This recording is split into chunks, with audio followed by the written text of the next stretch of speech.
Welcome back to another episode of Profit from Legal. I'm your host, Noel Bagwell. Today we have another interview episode for you, and my guest is Ryan Murray, one of the hosts of Marketing, Management, and Money, a podcast on which I recently appeared. I think you're going to love today's interview, so stick with us, and we'll be right back after this brief commercial message. Thank you.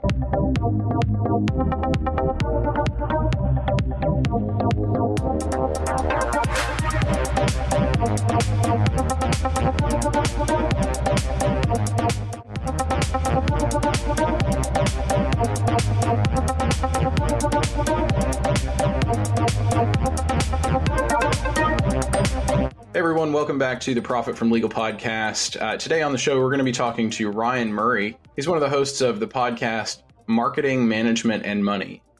Ryan's an expert in small business, and he's spent the past decade working with and training hundreds of entrepreneurs from startup to multi-million-dollar ventures. He's the author of the book Startup Marketing and creator of the 5 Disciplines of Marketing and Growth by the Numbers. Ryan, welcome to the Profit from Legal podcast. We're happy to have you on today. Hey, great to be here. Thanks for having me. Comfortable? You ready to get going? Yeah. All right, awesome.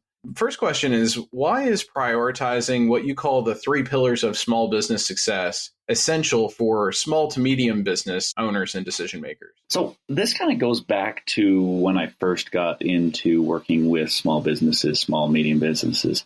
I would spend a lot of time doing these one-on-one consulting sessions. And I started realizing that the challenges that they were having were very repeatable. You know, people were asking the same questions. They're trying to get the same solutions. And so, you know, you start kind of breaking it down and trying to figure out, okay, what is actually going on here? And it didn't take me long to realize that everything major that a small business needs to worry about is going to funnel down into one of these 3 categories. And that's why on our show, you know, we do the marketing, management, and money because we look at it and say, okay, marketing is basically how are you getting the word out there? How are you selling? How are you connecting with your customers? The management is everything on the internal side, you know, dealing with the, employees, your team, the strategy, you know, putting it all together and kind of having some best practices, maybe some SOPs, standard operating procedures, you know, whatever the case may be, whatever you're going to call that. But the successful companies are the ones that are like dialing that in and making sure that they have processes in place. And then when you're looking at the finance side, and this is going to resonate really with your whole Profit from Legal, is how important just understanding that, that finance is the language of business. And, you know, if you don't speak the language, you're never going to be able to be successful. And so really these 3 things, and I've had a lot of times where people will bring in some of this external, you know, they'll talk about, well, hey, you know, what about the human resources or, what about customer service? And I'm like, if you're really smart, and this is what I appreciate that you guys do, if you're really smart, you'll realize that these things tie in, you know, so like legal counsel. When you're looking at legal counsel, a lot of times people are thinking, well, legal counsel, sure. If I get big enough, then I'm going to want legal counsel, or maybe at some point I need legal counsel, or I only care about it when someone's suing me. You know, that, and you guys look at it and you're like, no. Like, it's profitable. And you got to understand the profit side. And so when we say the 3 pillars, we're looking at it and we're saying everything needs to funnel down to these basics. Even, you know, the legal counsel funneling down to the profitability, the customer service funneling into the marketing side of things.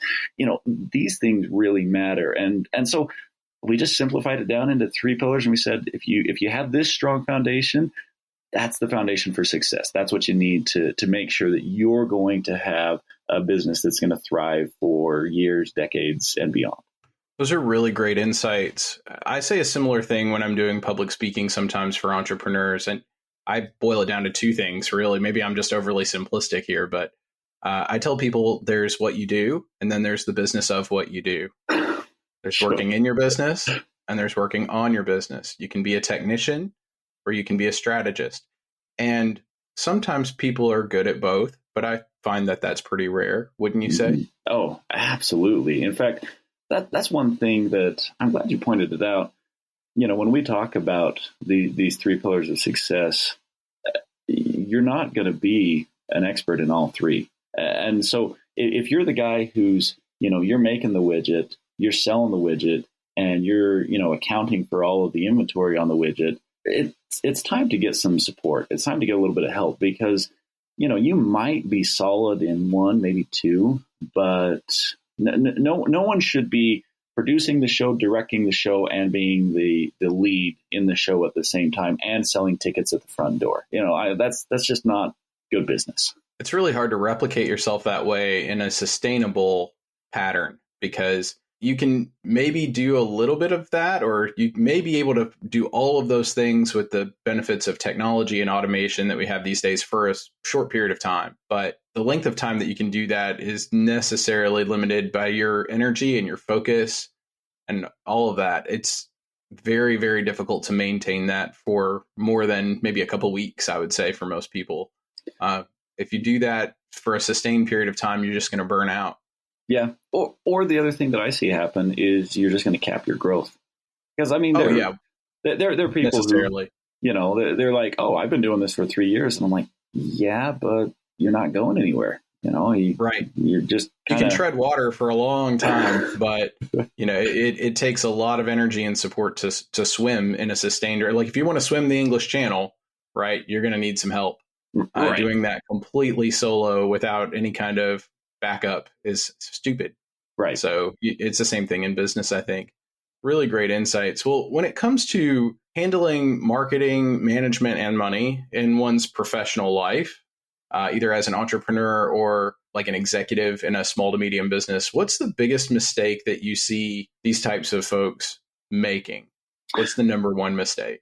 Sure. Yeah, this is gonna kind of continue on with a little bit of what we were talking about. We talked about the difference of working in your business, working on your business, not trying to be everything and do everything. And really, what I'm going to say, where the big mistake comes in, because that's what it is. Don't think that you're an expert in everything. But the big mistake comes in when the entrepreneur won't let go of something because they feel like they're supposed to be good at it. If you're not the guy who is good at managing your business, that doesn't make you a bad entrepreneur. And I see this happen a lot. I see a lot of entrepreneurs that they're amazing at how to sell. They can sell ice to an Eskimo kind of thing, and it's just they've got that dialed in. But when it comes to managing, they're terrible. Like they have no interest or aptitude in making sure that things are properly accounted for. They're really not the person who is going to take the necessary disciplinary actions with the employees because they're a sales guy. They're just like, hey, I want everyone to like me. I want to me, business is a party. It's not work. It's just we go out there and we just go out and we sell something. And they're not interested in managing things. They're not interested in the financial side. But they're like, well, I'm the boss, and so I guess I have to. I got to manage. I'm like, you don't actually. You can get someone else to manage, and you can still be the entrepreneur. You can still be the CEO. And, there's nothing wrong with hiring a quality, right-hand man that, he or she is going to just dominate that aspect of your business. And so I see a lot of entrepreneurs that they just struggle to let go of where their weaknesses are. They don't want to admit that they have a weakness. That's human nature. You and I, there are things that we're bad at. And we don't want to look ourselves in the mirror and just be like, I really have no skill set in this. That's not what humans want to do. They want to, feel proud and thump their chest and be like, oh yeah, I got this. And we need to just realize that sometimes we don't. Sometimes we need to let go. And sometimes we got to trust someone and be like, okay, they're going to manage the finance side of my business. And I'm going to have to trust that they are managing that. Now, that doesn't mean that as the entrepreneur, you get to just hand all that off and you're done with it. I see so many times where you'll have an entrepreneur, they'll hand something off and, the person will run amok with it. They'll steal money from them because, they're not really watching their books closely, or, they'll go and they'll make great sales, but they'll cut these deals that are ridiculous and the business can't support, what the promises were that were made. And so it's like, just because you've got that person that you're relying on, or that team, or that system. It doesn't even have to be a person. In today's technology, there are a lot of systems out there that can, support these things. Just because you've got that doesn't mean that you're now free and clear. It just means that that's not your primary focus, but you still have to keep that intact. So, understanding your weaknesses, filling in those gaps, and then making sure that you're still monitoring that is where I would say those mistakes happen a lot in those three areas. Ronald Reagan used to say, trust but verify. And I think that's great. You should definitely delegate to your team. You should trust them to do their job and do a good job with it. But you should verify that they are doing a good job. From time to time, you need to check in. And even the best automated system needs maintenance and regular updates. And you need to be getting feedback from your customers and vendors and suppliers and employees, or whomever those systems touch, about how well it's working, and update them on a regular basis. Just handing things off and considering it a fire and forget solution, whether it's technology or a person, it's just negligent. And you were making a great point too about making deals or walking blindly into deals. Part of the benefit that lawyers provide to a business is an extra set of eyes and good judgment. You may think you have really great judgment, but it's always helpful to have an outside perspective, someone whose job it is to watch your back and involve that person early and often in the decision-making process. Right. Part of the reason that being a solo entrepreneur, while exciting for a short period of time, quickly wears thin. You need more people on your team. And in fact, I've told clients, if you want to form a corporation and you have fewer than 3 people, I will not do it. I will form a limited liability company, some other structure, right? But for a corporation, it's such a formal structure of business. It's such a formal business organization, and it's so complicated to run correctly that I require that there be an executive, there be someone who has sort of a treasurer function, and there be someone with an operations or record keeping function, and that those be 3 separate people. And if you don't have those 3 people on your team, it's just too much to hand off to one person. So I will sort of be the voice of reason to my clients. And people need that from day one. They need it whether they're talking about correctly structuring their business in order to be successful. They need it if they're further along in the process and they're starting out on those first couple of big deals. And they need it even after they start to scale up and grow a team past $1 million, 10 million in revenue.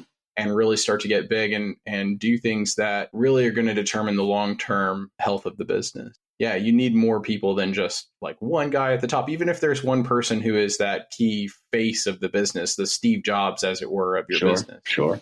Yeah. Well, so, I was kind of thinking as you were talking there, you coming from the legal side of it. See, my experiences in kind of the consulting, the management side, helping the businesses understand it from sort of a business management perspective. And you're looking at it and you're saying, okay, we're going to look at this from a legal counsel perspective. We're ending up at the exact same location, because what we're saying is we're like, on the front end, there's a lot of things that you can do, a lot of things you should be thinking about when they're not a problem. And, and how many times have you met with someone, have I met with someone, and they're coming to us because there's a problem. And it's like, well, honestly, this was an easy problem to fix early. This is now a challenging problem to try and resolve late. And, and so I look at it and, as entrepreneurs, we kind of get in over our heads and we think, oh, I got this. And it's like, well, get some outside perspective, People tend to be afraid of what they don't know, what they're unfamiliar with, what they don't understand. They tend to fear those things. And I think they don't do the preventive, prospective, proactive work. They prefer to be reactive because of that uncertainty. They kind of feel like, well, I don't know what the risk really is, but whatever it is, I'll handle it in the moment. Like once I'm clear on what the actual risk is that manifests, or the problem that I have, then I can see my way to, so I'm confident that I'll be able to see my way through to a solution. And what they don't realize is that if you involve a business coach, a lawyer, an accountant, whatever the appropriate context and professional it is, if you involve that person early and often, they can actually give you certainty in advance, or a lot more clarity in advance about what the problems are that you're likely to face. They can do risk forecasting for you. And it's usually much cheaper, actually, and easier, as you say, to prevent the problem than it is to have to solve it. That's actually why I got started doing, what I do with executive legal professionals. I got started because I was in a general practice and I had a lot of cases coming through my door that were easily preventable things. And I would ask them, why didn't you hire a lawyer in the first place? And they would say, well, it'd be expensive and lawyers bill by the hour and it adds up really fast. And so we started thinking about ways to adjust the incentives so that people would hire a lawyer early and talk to them early and often in the process, because it works out to be much less expensive. Yeah. Well, we talked about that mistake of trying to do too much yourself or do too much with too small a team. What is the best alternative to that if you're a very small business, like under $1 million in revenue? Sure. What's the alternative when you're looking to add people to your team, but you may feel like you're stuck in a catch-22 where I need more people to make money, but I need to have enough money to hire the people. I mean, everybody's been in that pinch. Can you speak to that? When we see this mistake of, entrepreneurs that they're not understanding their weaknesses, they're not stepping aside when, they need to bring in the right team and they need to structure that correctly. The first thing that we're going to recommend, and this is not a novel idea to us, this isn't something that we came up with, but this is just tried and true best practice. And that is that you're going to want to do an outline structure of your company.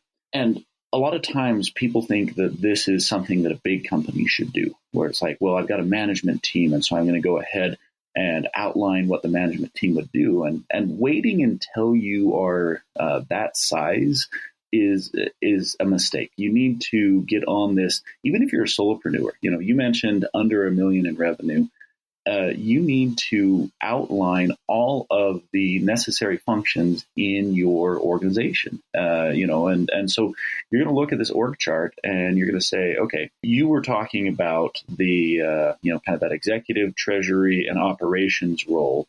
We're going to get a little bit more granular in the way that we're going to recommend an org chart.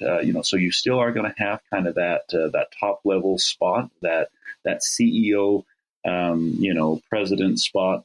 And then under that, you're going to have someone who's going to be over the marketing side of things. You're going to have someone who's going to be over the finance side of things. You're going to have someone that's going to be over the operational side of things. And then under those, you're going to break it down. So, your marketing might be broken down to kind of your digital marketing and your sales team. And, and so you're going to see kind of this org chart start to develop with, lots of lines and lots of boxes. And it's going to have this nice flow, this organized flow to it. Here's the key piece. And I'm really speaking to those small teams here, teams of 1, 2, 3 entrepreneurs. The key piece is that in every single one of those boxes, you need to have a name. And you have a couple options. One is you can put the name of the person who's doing it. 2, you can put the name of the person who could be doing it. Or 3, you can put that you need to fill in this gap and have someone who can actually do this. And so if I'm a solopreneur, I'm the only one in my organization, I'm still going to jot down, I'm going to have a dozen boxes, and I'm going to break down every aspect of my company. And then I'm going to put my name multiple times in where I can fill in. And then on the rest, I'm going to start looking for, I'm like, okay, do I need to hire someone? Can I outsource this? Can I automate this with software? What can I do? Because those functions, they don't disappear because you're small. They're still there. You still have to have someone doing all of the accounting. You still have to have someone who is writing up the standard operating procedures. And you're like, well, it's just me. I know how to operate. And I'm like, yeah, but you need to start writing that down, documenting that, creating a company. And I see all too often that, people, they don't create companies, they become self-employed. And I'm like, that's cool. If you want to diversify your income from, working for a boss to working for yourself, you can diversify your income and make money. But if you want a company, companies have value that go beyond the person in the company. Think about, could you sell your company today? What are you selling? And if it's that you got a bunch of knowledge in the top of your head, it's kind of hard to sell. But if you've got a structure that's put in place, a turnkey structure, and essentially franchise your own business, whether you choose to franchise it or not, but create it like it is a franchise and be like, I want this to be so simple that anyone could do this. And that way, if ever I choose to sell my company, I can. If I choose not to sell my company, it's organized so that it runs efficiently, it runs effectively. And I can identify those weaknesses because I'll look at it and I'll be like, oh, hey, I know nothing about web development. I probably shouldn't be the guy to build my own website, But too often you get these entrepreneurs that they feel like because they are the only one, they're like, oh, yeah, I'm taking this online class of how to learn how to build a web. Why? Why are you taking a class to teach you how to? Well, because I got to get a website, and I'm also taking a class on accounting, and I'm like, dude, there are people who know how to do this. You don't have to pretend to be the expert in everything. Focus on what you're good at, and then just outsource it, hire it, whatever. There are so many things. Like with your organization, I'm not going to go to law school because I've got some legal questions in my business. I'm going to reach out to you and I'm going to say, hey, look, I need some legal counsel and you got to fill in the box. You got to fill in on that management side of the company. I need to have that legal box filled in. And so I'm putting your name down. And when I need it, I'm coming and getting you, and so that's what I like to look at is I just say, man, get it written down, even if it's only you or if it's you and one other partner. Still get it written down. Take the time, do it right. That organizational chart is such a valuable and powerful tool. I love the key that you have too, where you have basically 3 little tokens that you can put in either your name or the name of some particular doer, the person doing the task or filling that role, the name of a candidate, someone who could do it, or just a gap. And I would even suggest maybe supplementing that with one more little token, and it would be a block where you admit, I cannot do this well. Yeah. That's a really hard thing to do. Like a block token, maybe that's a good use for the gap token, we just have a gap in our organization. We have an organizational gap here, but we have that gap for a specific reason. And the specific reason is we currently don't know any particular person who can get that done. Mm-hmm. And those ought to be the professionals that you hire first, the biggest priorities, because you don't want those gaps in your organizational structure. It's such a valuable tool that I would love to see, I don't know, maybe a good resource on drafting organization. Does your company put out like a good organizational chart creation template or resource or something that the audience can? So honestly, the best resource that I'm going to recommend for this is it's the book, The E-Myth Revisited. And I've read that. It's very good. If you go through that book, he really has taken the time to break it down, very detailed, very specific. And so, we have the charts that we're going to do that, that we work with businesses on. I've never templated it because I find that every business is a little bit different. The top always starts the same. I've always got the one up at the top, like, okay, this is the CEO spot. And then I have essentially the 3 pillars that I believe in, the marketing, management, and the money side. And then from there, I start to break it down. And so I'm always going to start with that top foundation and then, break out based on the size of the company, the needs of the company, things like that. But man, that book, The E-Myth, he really did an excellent job of kind of honing that in, and I've stolen several of his ideas and incorporated them into implemented. We don't want to steal anybody's ideas, right? You're borrowing, you're implementing, you're building on them in a constructive and derivative way. I just gave full credit to that's where this information is coming from, and endorsed that book wholeheartedly. So. My lawyer sense just completely went off. Like, we're not stealing intellectual property here. That's not what we're about. Okay, I have implemented. I get what you're saying. No, you're absolutely right, though. It's great to stand on the shoulders of giants, right? Mm-hmm. Yeah. To that point too, there's another great book that helps determine which of these roles are absolutely essential for running your business, or at least helps you start thinking in that way. And it's called Essentialism by Greg McKeown. Have you read that? I have not. I'm always looking for good reads, so I appreciate that. Essentialism by Greg McKeown. I strongly recommend that. And then the U.S. Small Business Administration talks about having a BAIL team, BAIL. It's an acronym. It stands for Banking, Accounting, Insurance, and Legal. And these are typically people who, for a very early stage startup or small company, are outside of your business. They're outside providers, they're vendors. But you need these people on your team. I would add to that marketing and sales, honestly. Because doing all of that yourself or doing it in-house, unless you know somebody and you're able to hire an employee early to help with marketing and sales, that's an essential member of your support team that you need to add, even if they're independently contracted. So, we'd like to tell stories here. So before we wrap up, we're kind of in the home stretch of this episode, but can you share a story about adding these sorts of people to your team and developing the organizational chart that just kind of highlights all the wonderful points that you were making? Sure. Yeah, I'd be happy to. So, obviously I'm going to keep some anonymity here on who the characters are, but we're going to kind of dive in a little bit. So I was working with this this small business. They were a marketing firm. And when I say marketing firm, a lot of times people picture, kind of this like New York based, you see in all the movies type marketing firm. And I'm like, well, actually, most marketing firms are more a small handful of teams of people that are just kind of going out there and, they're consulting, they're advising and working with these businesses.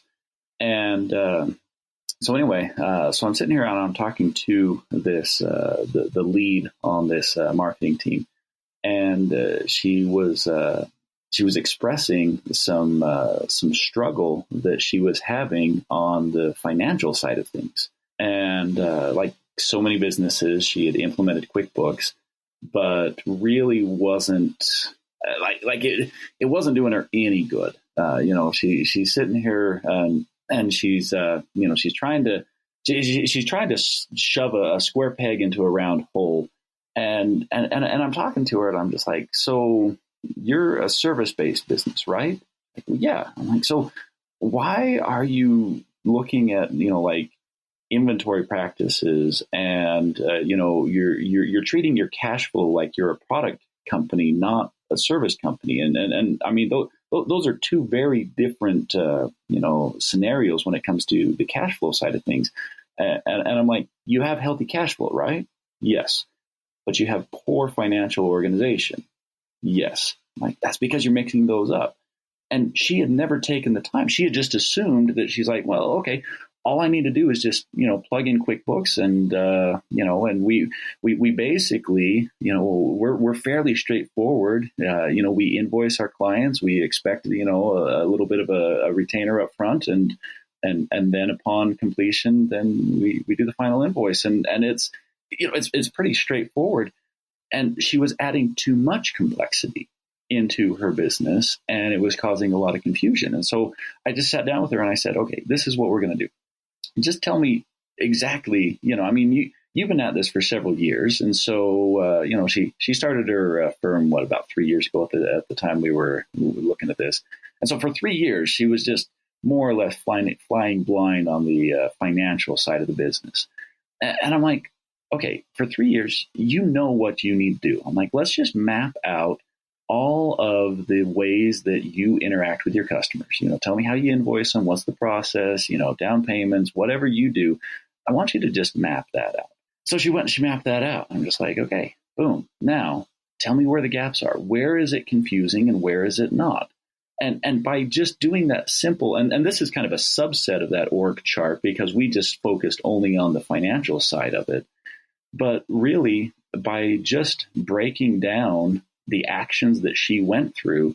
And then the question was, okay, where do you do this? She's like, oh, I don't really I shouldn't be the one doing this. Okay, but who do you need to do this? And she kept trying to find, these different experts in QuickBooks And that was not where her gap was. She actually needed to just have someone who was going to stay on top of the, on top of the invoices and payments. And so she was able to easily outsource that function, put it all together, make it happen. And it took so much stress off, and it hardly cost her anything. She because she outsourced more or less kind of a bookkeeping function and just handed it off. She's like, oh, hey, I'm a marketer. Like, this is not, this is not what I do. I'm a marketer. And so, she just handed it off, got it outsourced, and was able to take care of that piece. And so, I look at stuff like that. I'm like, it boils down to start with just, write down what the process is, just jot it down and look at the steps, A, B, C, and D, and then identify, oh, hey, we're doing A and B really well. We fall apart at C, and then we kind of make something up for D. And I'm just like, well, okay, C is clearly where you need some help. So, find the help that you need. And so for her, it was a simple fix. 3 years of pain and suffering. I'm like, that's what happens though when you fly by the seat of your pants and you do everything ad hoc. It becomes years of pain and suffering. And I think the answer that we've sort of been talking around, or the term for what we've been talking around, is intentionality. Yeah. Being intentional about your organization, your systems, and your strategy. If you sit down with it, you get intentional, you sketch it all out on an afternoon, and then you follow it, and then you go back to it again with intentionality on a regular rhythm and pulse, and reevaluate it. Try to bring in experts and professionals to help you reevaluate those things on a regular basis and get other eyes on it, other insight, and improve it in an intentional way. Things will get better, and it won't be as difficult. And you won't have so many challenges that you'll have to face. You won't have so many things to fix because you'll be prospective and proactive rather than reactive. Right. Those are such wonderful insights. Thank you so much, Ryan, for sharing all of that. Last little question is, what do you recommend that small to medium business owners and decision makers do to change in directionally correct ways? What are the highest priority 1 or 2 things that they can do to start being more intentional? The number one is consistency. If you, as a small business owner, if you're trying to improve, you've got to spend the time consistently. If you take 5-10 minutes a day and just say, okay, I'm going to fix this. I'm going to fix this. And maybe some days you dig into it and you spend a couple hours on just kind of fixing things. But the idea is, when I see businesses that they get all ramped up, they listen to this episode and they're just like, okay, I'm going to do it. And, and then they block off an entire day and they sit there and they've got their tablet and they've got mind mapping software that they just downloaded on it, and they're just ready to go. And they just hammer it out, and then they forget about it. And I'm like, there's nothing wrong with having a good immersion session where it's like, okay, we really want to hammer this out. But the mistake that happens is it's kind of like health and fitness. If you decide that you want to be healthy, and so you're like, I'm going to go to the gym and I'm going to work out for 4 hours at the gym, and I'm only going to do that one day. Like, the next day you're going to be yeah, you're going to be in bed for the next week because you can't move because you're so sore. You would be better off, just going to the gym 30 minutes twice a week, and just being consistent with it. And so, to all you entrepreneurs out there, and me too, like, there are so many things. It's kind of funny because I'll give this advice and then I'll finish with one of my episodes and I'll be like, oh, I should probably start doing what I just told everyone to do, because we all get busy. Life gets in the way. We've got families, we've got activities, we've got extracurricular, we've got, school, whatever we're doing, right? And so life gets in the way, and we're not perfect, but if we're working at it consistently, and so, just treat it like you would if you want to lose weight. You can't do it in one day. Set up a plan, have some goals, have some direction, get some help if you need it. People hire personal trainers because they want someone to just get their butt to the gym. I'm like, you were talking about those bankers, those accountants, those, insurance, those legal, and, you added the sales and the marketing. I get those people that are going to be like, hey, did you do anything? Oh, no, I was busy. And instead of them saying, that's okay, there's like, well, if you want me to stay on your advisory team, I need you to show me that you're serious. Oh, okay. Yeah, I'll get something done. Get some accountability out there and have someone who's going to make sure. A lot of the value is in the accountability that those relationships bring. It's not just the know-how. For all of the people out there who really believe sincerely that I don't need to hire such and such professional because I can do it myself. And even if we never are able to persuade those people to change their mind, even if they are only going to learn the lesson that they need a professional from the school of hard knocks, maybe those kinds of individuals will at least acknowledge that even if they can do it themselves, they might not. It's not that they can't, it's that they won't, and that they need the accountability of the relationship to keep them consistently engaged and consistently intentional about their approach to all those things. I think that's a really, really great observation. Yeah. And so that's kind of the takeaway that I would say is, as we're sort of wrapping up with some of these thoughts is, there's a lot of good information that was presented. And a lot of this, I'm sure these entrepreneurs, they've heard it before. But if you haven't acted on it, get someone that's going to hold you accountable. I don't know, speaking for myself, it's not that I necessarily feel like I'm an expert in all of these entrepreneurial topics and ideas. It's more like, here, let me share with you what's worked for me. Sure. I do give advice, but I tend to keep the advice, the strictly speaking advice that I give, to legal advice. When it comes to business stuff, I can just share experiences. Like, this is what has worked for me, and this is what I've learned for myself. But, really engage with a business coach, engage with a marketing professional, a sales professional, an accountant, whoever the specialist is in that area of your business that needs help. Wherever you're trying to fill in the spaces on that org chart, reach out to someone who that's what they do. I think people really benefit most when they specialize and they trade.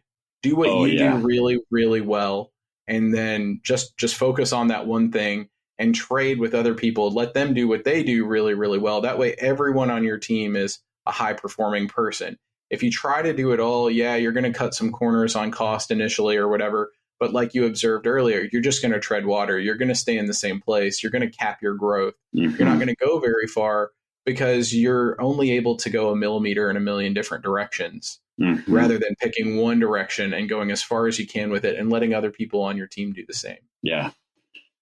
So last thing, I want you to tell everyone how people can get in touch with you, how they can get the most out of their initial interaction with you. So please tell us what books and tools and websites and other things you've got going on. I mean, we know about the podcast. I should mention that at the outset, but tell us everything else. Okay. So if you're interested in learning more of what we do, so the website is marketingmanagementmoney.com. That's obviously going to link you to everything that you're going to need. You're going to find all of our training programs on learndesk.us. That is the preferred platform where we love to have all of our learning content. And it's anywhere from, we've got a ton of free resources there, all the way up to some premium content for people who really, want to take some in-depth marketing trainings, finance trainings, those kinds of things. And so if you go to learndesk.us, you can search Marketing Management Money. That's going to pull up all of our stuff. And you can have access to, that's where you're going to find the book Startup Marketing. So you can get that as the ebook. You can get a hard copy if you want. And so, but basically it all centers around Marketing Management Money. And so marketingmanagementmoney.com is the easiest way to reach out. But then you can find me. I'm the host, and then my other host, Ryan Owens. So we lovingly say Ryan and Ryan just to keep it confusing. But you can reach out to either of us, Ryan at marketingmanagementmoney.com, if you want more information or if you want to connect with anything that we do. Well, thanks for joining us on Profit from Legal today. This has been a really interesting episode for me, just hearing all of your thoughts and ideas. Go ahead and subscribe to the Profit from Legal podcast wherever you hear podcasts. Share it with your friends. This was just such a wonderful conversation that I hope you really will share it out so more and more people can hear from Ryan. So thanks again, Ryan, for being on the podcast today. We'd love to have you back sometime. Look forward to it. Thank you so much. All right. Well, that's all for this episode of the Profit from Legal podcast. Again, subscribe and share it with your friends, and we'll see you on the next episode.